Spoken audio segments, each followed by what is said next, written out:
Bonsoir à tous, il est 20h, voici les titres de l'actualité de ce jeudi 7 décembre.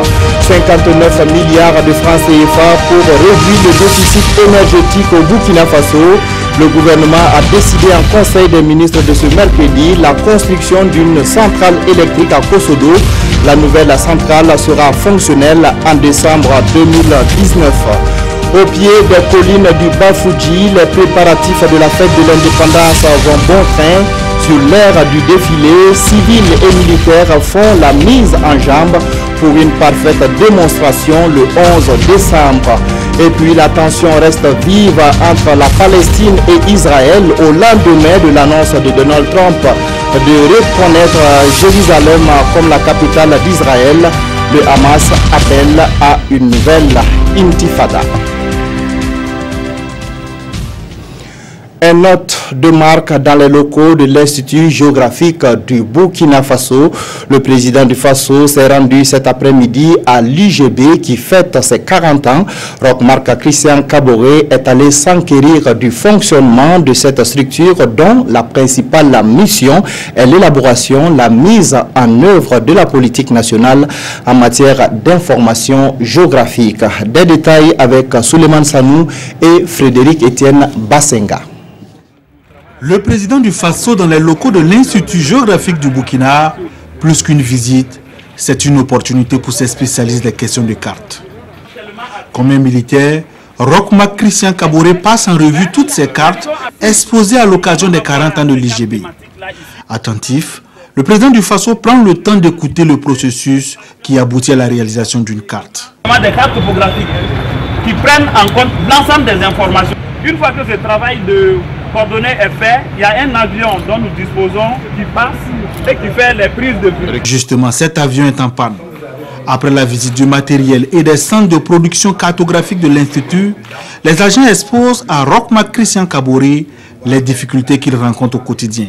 Nous nous sommes engagés en tout cas à prendre les dispositions pour que cet avion soit remis en route afin de permettre à l'IGB d'assurer sa mission. Le second point, c'est que l'IGB s'est engagé dans un plan stratégique sur 10 ans de la cartographie au Burkina Faso. Et ce plan est en finalisation d'élaboration et sera soumis également au gouvernement pour validation. Là également, c'est un programme qui est important puisque ça participe de la redynamisation de l'Institut et également, je dirais, de l'amélioration aussi bien de ce matériel technique que de la prise en compte, comme je disais tout à l'heure, de son rôle d'appui conseil et d'appui à la décision. Roch-Marc Christian Kaboré fait également une mention spéciale à l'Institut qui compte plus de 40% de femmes qui chaque jour travaillent au rayonnement de l'IGB. On prend la direction du palais de Kosiam où s'est tenu le Conseil des ministres. Principale information à retenir, la décision du gouvernement de contracter un prêt de plus de 59 milliards de francs CFA pour la construction d'une centrale électrique à Kosodo. L'exécutif a également décidé de mettre de l'ordre dans le secteur de l'orpaillage. La situation à l'université Ouaga 1, Joseph Kizerbo, a également été évoquée. Des précisions avec Paul David Bambara et Zalissa Sanfo. D'ici à 2019, une centrale électrique sera construite à Kosodo, dans la capitale politique burkinabé, pour pallier le déficit d'énergie. Ce Conseil des ministres vient d'adopter une ordonnance portant ratification d'un accord de prêt avec la BID pour un montant de 59 milliards de francs CFA. Ça rentre donc dans le cadre stratégique donc du PNDS, avec comme objectif affiché de nous faire au moins 1000 MW de production d'électricité en 2020. Selon les résultats d'une enquête réalisée au premier trimestre 2017, 448 sites d'orpaillage ont été répertoriés pour une production d'or estimée à 9,5 tonnes. Preuve que l'orpaillage nourrit des milliers de familles au Burkina Faso. Le seul problème, la fraude. Et ce Conseil des ministres promet l'assainissement du secteur. La production est estimée à 9,5 tonnes. Il n'y a que 2,7 tonnes de cet or-là qui sont effectivement achetées par des acheteurs affiliés à des comptoirs officiels.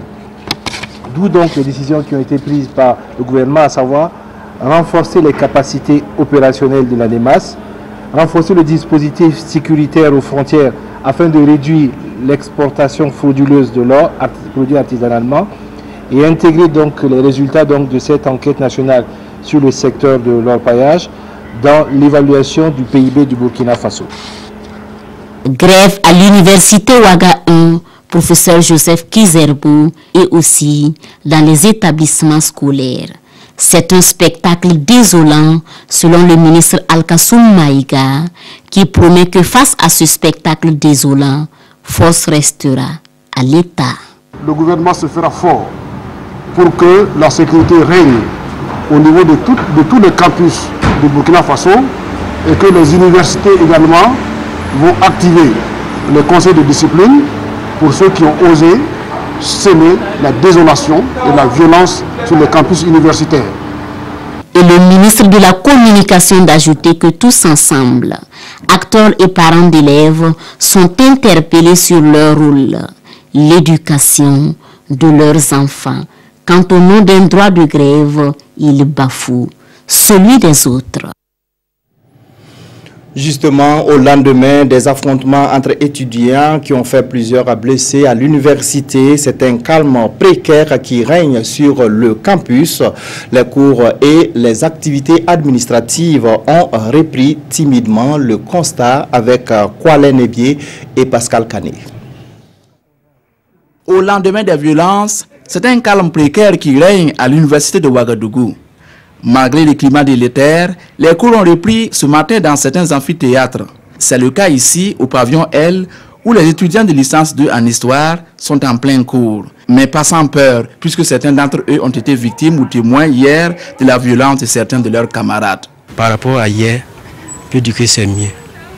Sinon hier, on a commencé les cours. À un moment donné, les membres de la NEB sont venus perturber les cours. Il faut qu'ils essaient de revoir un peu leur manière, c'est-à-dire de gérer les structures. Voilà, ce n'est pas à tout moment qu'il faut utiliser la violence pour résoudre certains problèmes. Voilà, souvent, nous sommes des intellectuels, comme je le disais. Voilà, maintenant, nous ne sommes plus au stade où vraiment on va se rentrer là-dedans, se manquer, pour vraiment, une cause vraiment qui ne nécessite même pas vraiment grand-chose, quoi. On a des problèmes plus graves que ça. Il y a le État qui est là. Il y a le problème de l'enseignement qui est là. Il y a le problème des, je peux dire même, des coupures de courant et autres. Il y a plein de trucs qui sont là. Du côté de l'ANEB, on rejette toute responsabilité dans cette violence inter-étudiants. Selon le président de l'ANEB, tout cela est le résultat d'une campagne de dénigrement menée contre son syndicat depuis qu'il réclame la levée de la sanction contre leurs camarades. Les militants de l'ANEB seraient plutôt des victimes. Sur le terrain, ces appels à la violence et la haine se sont poursuivis pendant près de 48 heures et se sont matérialisés le jour de la grève à travers cette violence que nous avons vue sur le terrain. Donc, ils ont agressé avec des bâtons, avec des ferrailles, les militants de l'ANEB sur le terrain qui ont dû se battre pour se défendre et préserver leur intégrité physique. Mais les autorités universitaires doivent nous expliquer comment, à la veille d'une grève, des gens qui appellent à la violence et à la haine, vous les recevez, vous leur donnez des assurances que la grève n'aura pas lieu. Qu'à cela ne tienne, l'administration dit avoir pris ses responsabilités. Les activités administratives et pédagogiques doivent reprendre. Nous avons mis en place un dispositif sécuritaire. Et nous avons eu de la concertation avec les différents responsables des UFR et les instituts pour une reprise des activités académiques dans le calme et dans la paix. La crise à l'université fait suite à une grève de 48 heures, puis de 72 heures lancée par l'ANEB pour la levée d'une sanction disciplinaire décidée par un conseil de discipline à l'encontre d'un de ses militants. Une grève qui visiblement n'est pas du goût de tous les étudiants. Le président de l'Association nationale des parents d'élèves condamne les violences sur le campus de l'université Ouaga 1, professeur Joseph Kizerbo. Raphaël Ouedraogo appelle à renouer le dialogue pour sauver l'essentiel qu'est l'éducation. On l'écoute au micro de Kwale Nebié et Pascal Kané. Vous savez, l'incivisme grandissant et la violence en milieu scolaire et estudiantin ont atteint des proportions très inquiétantes au point que si on y prend garde, c'est la paix sociale qui est menacée. Ce qui s'est passé hier, pour répondre donc à votre question sur l'université Ouaga 1, Joseph Kizerbo, c'est des actes de vandalisme auxquels on a assisté et qui ne sont pas du tout tolérables aujourd'hui. Vous savez, l'université est un lieu de savoir, c'est un lieu où doit régner la paix. Et c'est un lieu également où les débats contradictoires doivent faire place plutôt à la violence. On dit qu'il faut beaucoup plus la force des arguments plutôt que l'argument de la force. Ce communiqué avant de poursuivre à l'occasion de la cérémonie officielle d'inauguration de la mine d'or de Houndé, province de Tuy, région des Hauts-Bassins, placée sous le très haut patronage de son Excellence le président du Faso. La direction générale du protocole d'État convie les personnalités invitées le samedi 9 décembre 2017 à partir de 8h à Houndé. L'heure limite d'arrivée au lieu de la cérémonie est fixée à 9h30. Le 19e anniversaire de l'assassinat du journaliste d'investigation Norbert Zongo sera marqué par des conférences, des meetings et un dépôt de gerbes de fleurs pour exiger vérité et justice sur le dossier. L'information a été donnée ce matin à travers une conférence de presse animée par le collectif des organisations démocratiques de masse et des partis politiques et la coalition nationale de lutte contre la vie chère, la corruption et la fraude. Des détails avec Nong Bakouda et Mounira Kéré.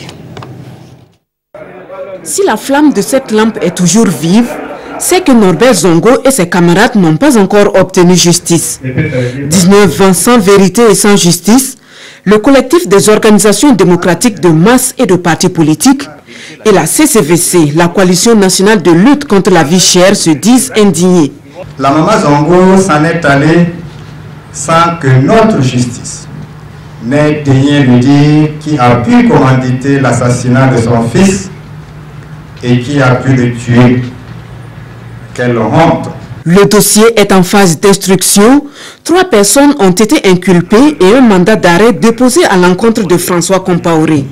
Des avancées certes, mais pas suffisantes selon Chrysogone Zoukmoré et ses camarades. C'est suite à l'arrêt définitif de la Cour en 2015, le 5 juin 2015, qu'il a été intimé l'ordre à l'État burkinabé de réouvrir le dossier. De réouvrir le dossier et de recommencer toute la procédure. Parce qu'aux yeux de la Cour, il y avait eu jusqu'ici un déni total de justice en ce qui concerne donc le traitement de ce dossier.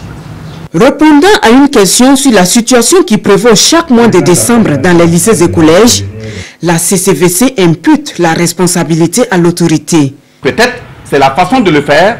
On doit peut-être davantage faire en sorte à ce que ces élèves soient organisés pour que leur voix puisse porter. Encore que, est-ce que les représentants de l'État à tous les niveaux permettent-ils à ces élèves de s'organiser? Recueillement, dépôt de gerbes de fleurs dans les cimetières, assemblée générale, meeting et marche-meeting sont entre autres activités au programme de ce triste anniversaire de l'assassinat de Norbert Zongo et de ses camarades. À quelques jours de la grande parade civile et militaire qui marquera la célébration du 57e anniversaire de la fête de l'indépendance du Burkina Faso, l'heure est à la répétition. Plus de 5000 défilants civils et militaires règlent les derniers détails pour que tout soit parfait le jour J. Maneka Yen, Dimitri Badini. Plus de 5000 défilants civils, paramilitaires et militaires attendus à la grande parade de la fête de l'indépendance, ici à Gawa. À 4 jours de l'événement, l'heure est à la mobilisation et à la répétition générale. Les préparatifs vont bon train et la quasi-totalité des défilants sont arrivés. Il nous reste que les élèves où on a tenu compte de l'école pour leur permettre une certaine souplesse dans la participation. Il y a le Prytanée militaire qui arrive aujourd'hui. En dépit de quelques difficultés, telles le ralliement des défilants sur le site d'entraînement, le colonel Ludovic Ouedraogo rassure que des moyens seront déployés pour qu'une belle parade soit au rendez-vous le jour de la fête. Et les difficultés, ça ne manque pas. C'est généralement la mobilisation pour pouvoir acheminer les défilants vers la localité qui reçoit la fête. Ça, c'est une première difficulté. La deuxième difficulté, c'est que à partir du moment où ce ne sont pas toujours les mêmes qui participent, il faut un exercice donc de l'entraînement avant de venir sur zone, donc sur site. Nous allons voir au fil du temps qu'est-ce qui ne marche pas et essayer de corriger pour que le jour J le 11, on puisse en tout cas présenter à la population et au président du Faso un défilé exceptionnel. Quant au défilant, hormis le réveil douloureux pour un premier jour d'entraînement général, l'apprentissage va bon train. Nous sommes sur les lieux depuis 4 h du matin. Dans l'ensemble, les répétitions se passent très bien. Les conditions sont un peu, si on peut dire, militaires, mais bon, on arrive à s'adapter. Le défilé s'effectuera sur une distance de 3 km. Et cette année, compte tenu du contexte sécuritaire, nous confie le président de la commission parade, seuls les militaires des pays limitrophes prendront part au défilé du 11 décembre à Gawa. Inauguré samedi dernier, le stade régional de Gawa est désormais doté d'une pelouse synthétique. Le stade doit accueillir la finale de la Coupe de l'Indépendance le dimanche prochain. Konsoun Koulibaly et Mamadi Wena se sont rendus hier sur les lieux pour faire le constat de la pose de cette pelouse. À 5 jours de la tenue de la finale de la Coupe de l'Indépendance, les travaux se poursuivent toujours au stade régional du Sud-Ouest. Si la tribune et les autres commodités sont à un niveau très avancé, la pelouse synthétique reste le gros chantier. Je peux vous garantir que le gazon synthétique sera prêt pour la finale et même quelques jours avant, parce que vous constatez, on a commencé que hier et on a couvert tout le terrain parce qu'on avait eu un petit problème de logistique mais qui est rentré dans l'ordre.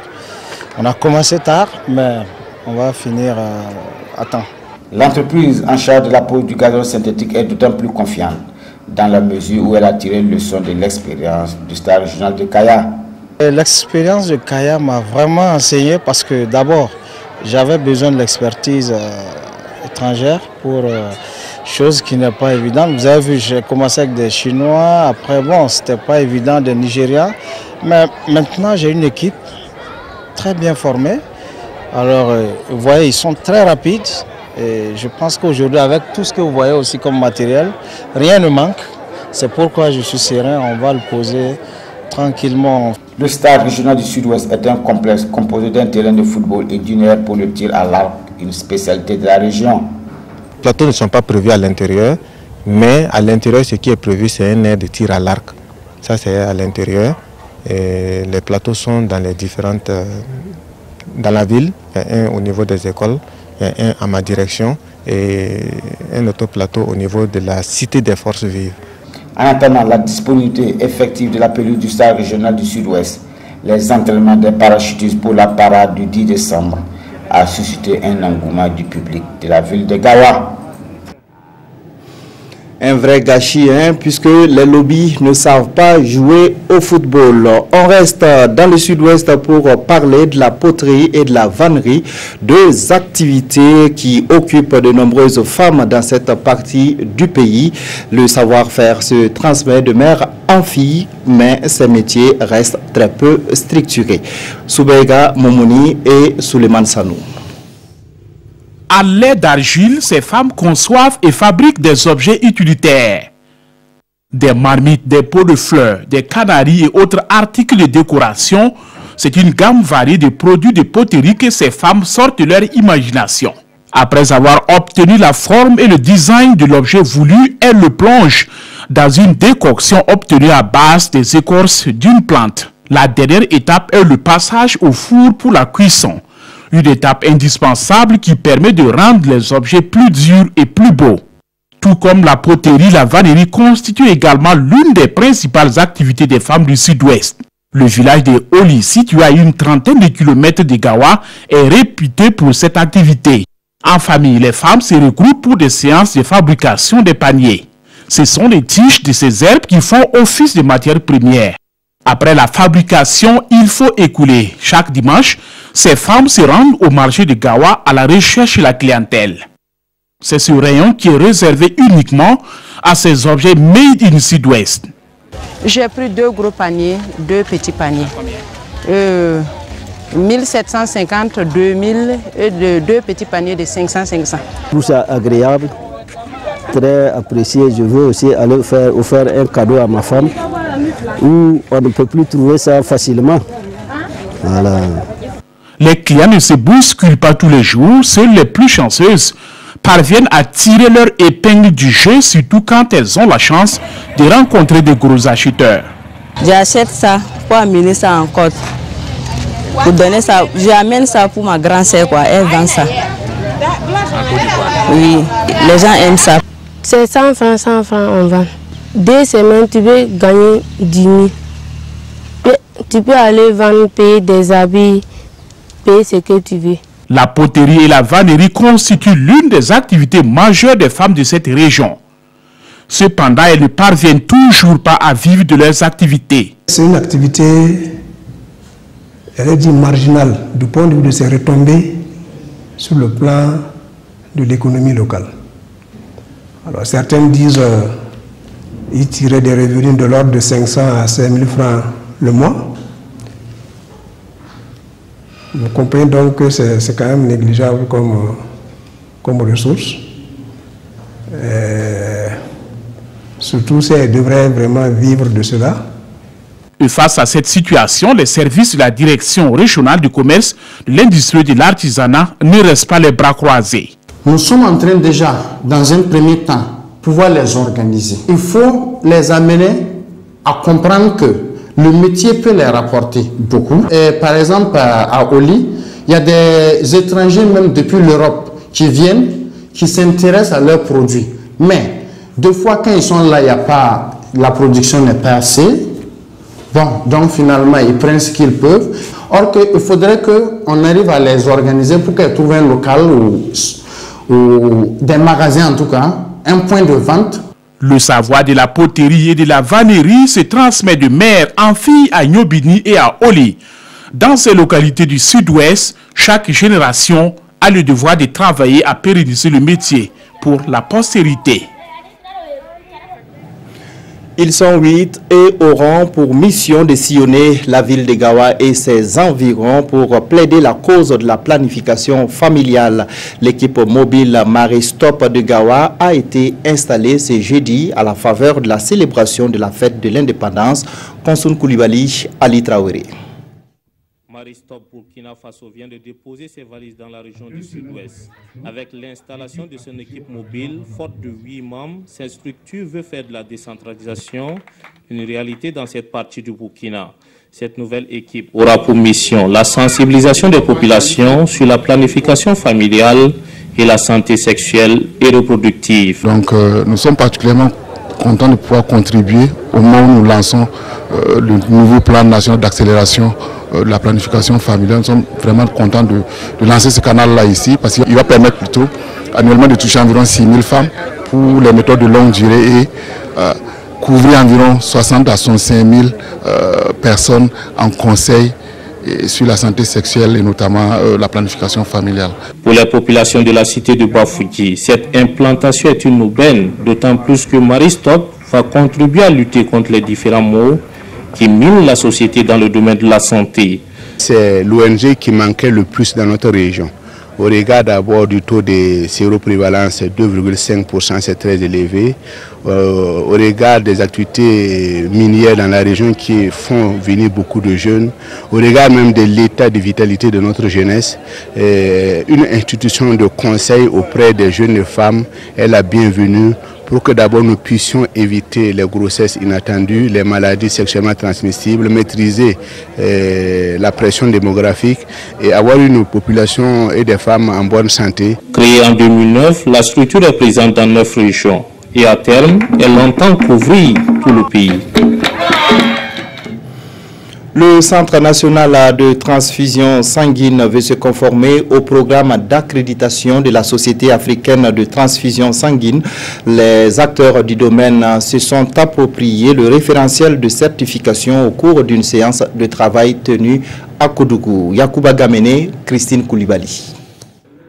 Si depuis quelques années, le CNTS, le Centre national de transfusion sanguine, affiche sa volonté de rendre disponibles des produits sanguins en quantité et surtout en qualité, il veut désormais fournir la preuve de cette volonté. Cette formation est une étape de son engagement à répondre aux normes sécuritaires internationales, surtout celles de la Société africaine de transfusion sanguine. La transfusion sanguine, c'est un acte médical qui fait appel à des produits d'origine humaine qui comportent des risques. Et nous nous sommes engagés dans ce processus d'accréditation pour minimiser au maximum les risques des produits sanguins qui seront mis à la disposition des malades. À l'issue de cette formation consacrée à l'appropriation du référentiel de l'accréditation, le CNTS devrait être à mesure de combler les gaps décelés par la première évaluation prévue dans une semaine. Une fois que ces non-conformités auront été corrigées, il va y avoir une deuxième évaluation, cette fois une évaluation formelle pour voir si le CNTS et ses antennes remplissent les conditions pour la certification à l'étape 2. C'est un processus très rigoureux, scientifique, parce que le sang, le risque zéro n'existe pas en transfusion sanguine. Mais il faut se mettre du bon côté et s'assurer qu'on a fait le maximum pour que le malade ne court aucun risque. Avec cette accréditation, le Burkina Faso se positionnera comme deuxième pays de l'Afrique francophone après la Côte d'Ivoire à disposer du label. Il est censé contribuer à la fluidité du trafic et à la libre circulation des personnes et des biens entre la Côte d'Ivoire et le Burkina Faso. Le centre frontalier d'information de Niankoloko dans l'Akomoé est désormais fonctionnel. Le lancement des activités du centre a eu lieu ce 5 décembre. Hassan Gouragou, Karim Sissé. Quelques coups de ciseaux et c'est officiellement parti pour les activités du centre frontalier d'information de Niankoloko. Un centre mis en place par Borderless Alliance et qui permettra de faciliter le passage des camions le long des corridors et frontières par la suppression des obstacles et des tracasseries dans le commerce transfrontalier en Afrique de l'Ouest. Informer les opérateurs économiques sur l'ensemble des protocoles qui régissent le commerce et les transports, mais également informer les opérateurs économiques sur leurs droits et obligations dans les procédures, par exemple, des transits et des dédouanements. L'avènement de ce centre vient renforcer le dispositif de facilitation des échanges commerciaux, surtout quand on sait que le Burkina Faso est un pays enclavé. Notre pays est loin de la mer. Donc cette tracasserie nous crée des problèmes et si on arrive à résoudre tout ce genre de problèmes, en tout cas on sera bien, ça va nous faire avancer, ça va vraiment permettre aux opérateurs économiques, aux commerçants de pouvoir traverser librement avec ces marchandises. Au-delà du Burkina, le centre frontalier d'information de Niankoloko sera bénéfique pour tous les pays membres de l'espace de la CEDEAO. Et c'est cet intérêt qui justifie la présence d'une délégation ivoirienne. De telles structures doivent exister pour harmoniser la sensibilisation, pour accroître la sensibilisation, pour interpeller les uns et les autres à un professionnalisme exacerbé afin de lutter contre toutes les tracasseries et la corruption, qui sont des entraves à l'émergence de nos pays africains. Le centre frontalier d'information de Niankoloko est le deuxième du genre au Burkina Faso, après celui de Dakola. Et les différents intervenants ont sollicité l'accompagnement de tous les acteurs afin que ce centre puisse jouer pleinement son rôle. La décision du président américain Donald Trump de transférer l'ambassade des États-Unis de Tel Aviv à Jérusalem et de reconnaître Jérusalem comme la capitale d'Israël passe mal en Palestine. Le chef du Hamas a lancé dans un discours une nouvelle intifada. Il n'aura fallu que quelques heures pour que les premières manifestations éclatent en Cisjordanie. Des centaines de personnes majoritairement jeunes, sont descendus dans les rues de Ramallah. Ils crient leur colère suite à la décision de Donald Trump de reconnaître Jérusalem, capitale d'Israël. Maintenant, nous demandons à l'autorité palestinienne et au président Abbas de suspendre toutes les négociations de paix avec les Israéliens. Même scène de colère à Gaza où des manifestants ont brûlé des effigies du président américain. Le Hamas réplique à la décision de Donald Trump de reconnaître Jérusalem comme la capitale d'Israël. Le mouvement islamiste appelle à un nouveau soulèvement populaire palestinien. Ismaël Haniyeh, le chef du Hamas, s'est exprimé jeudi matin. Faisons du 8 décembre un jour de colère et le début d'un vaste mouvement d'intifada qui sera appelé Liberté pour Jérusalem et la Cisjordanie, comme nous avons libéré Gaza. Ce matin à Gaza, la presse titrait « Jérusalem est à nous ». Les habitants ne cachent pas leur colère face à cette décision qui rompt avec des décennies de diplomatie dans la région. Je dis que les Arabes doivent être unis et faire face aux Juifs. Tous, jeunes, vieux, femmes. La décision de Trump est un désastre. Le Hamas annonce aussi des représailles envers les États-Unis. Il appelle les pays arabes et musulmans à couper les liens économiques et politiques avec les ambassades américaines et à expulser les ambassadeurs américains. Les affrontements entre étudiants et la procédure d'extradition de François Compaoré sont les principaux sujets traités par les quotidiens du jour. La revue de presse, c'est avec Abdul Rasmane Zongo. Regard interrogateur et le sommet certainement de plus en plus hanté, François Compaoré à la barre pour la première fois lâche aujourd'hui au Faso ce 13 décembre à Paris, soit 19 ans après le crime de Sapoué. Coïncidence heureuse ou trouble, en tous les cas, notre confrère constate que c'est un début d'examen de la demande d'extradition de celui-là qui est inculpé pour, je cite, incitation à assassinat. Selon Sidouaya, la justice française accélère la cadence et la vitesse de la procédure. Et aujourd'hui, au façon de conclure, ainsi donc les choses bougent à Paris, surtout après le passage de Macron à l'université Kizerbo, où l'on ne philosophe plus assez ces derniers temps. Témoignez vous-même ces images de blessés de guerre, d'affrontements sanglants entre étudiants pro-grévistes et étudiants anti-grévistes à la une des éditions Le Pays. C'est un affrontement estudiantin, note pour sa part aujourd'hui au Faso, qui s'est soldé hier mercredi par une dizaine de blessés. Quand des cailloux et gourdins sont utilisés pour faire respecter un mot de grève, ironise le journal Le Quotidien. Le théâtre de l'ébullition du savoir, de la connaissance, de la pensée, entre autres, se transforme en champ de guerre, se désole l'observateur avec le titre « Quand le campus devient un ring ». Avec un arsenal de guerre composé de gourdins, de pierres et de bâtons, souligne simultanément l'observateur et aujourd'hui au Faso, les grévistes de la Nève attaquent les non-grévistes et l'Express du Faso de regretter, après une piteuse prestation de bas étage face à Macron, voici ce qu'ils servent et l'image du Burkina Faso en prend encore un coup. Et l'Express du Faso de conclure, le gouvernement du Burkina Faso doit faire quelque chose à temps avant que le réveil ne soit alarmiste. Voilà, et puis à l'occasion de la célébration de la fête de l'indépendance, l'émission Controverse vous sera servie tout à l'heure en direct de Gawa, où on retrouve Simon Gongo. Simon, bonsoir. Alors, qu'est-ce qui est au menu de Controverse de ce jeudi? L'émission Controverse.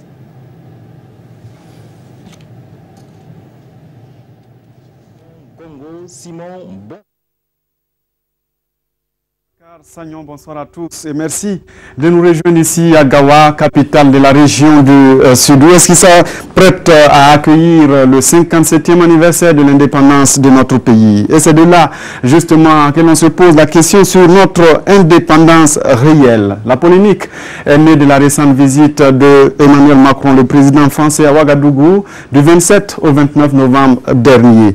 L'indépendance du Burkina, l'épreuve de la visite d'Emmanuel Macron, c'est le sujet de controverse Sud-Ouest ce soir en direct des studios de la RTB de Sud-Ouest. Et ce soir donc, vous aurez comme invité Maître Benewende Stanislas Sankara. Il a fait le déplacement de Gawa pour participer à cette émission.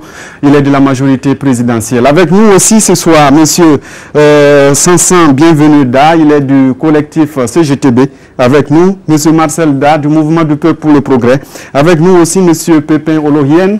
Il est de la coalition d'Étamier. L'émission, je l'ai dit tantôt, va se tenir en direct des studios de la RTB de Sud-Ouest, avec une exception ce soir, puisque nous allons accueillir un public qui va intervenir en deuxième partie d'émission. Il n'y aura malheureusement pas d'appel téléphonique. Merci à vous, Aboubakar Sagnon, et rendez-vous tout à l'heure. Merci Simon Gongo. Donc les téléspectateurs sont invités à rester sur la RTB donc, pour pouvoir suivre cette émission controverse depuis les studios de la RTB de Agawa. Merci à vous qui nous avez suivis et comme je le disais, restez en compagnie de nos programmes.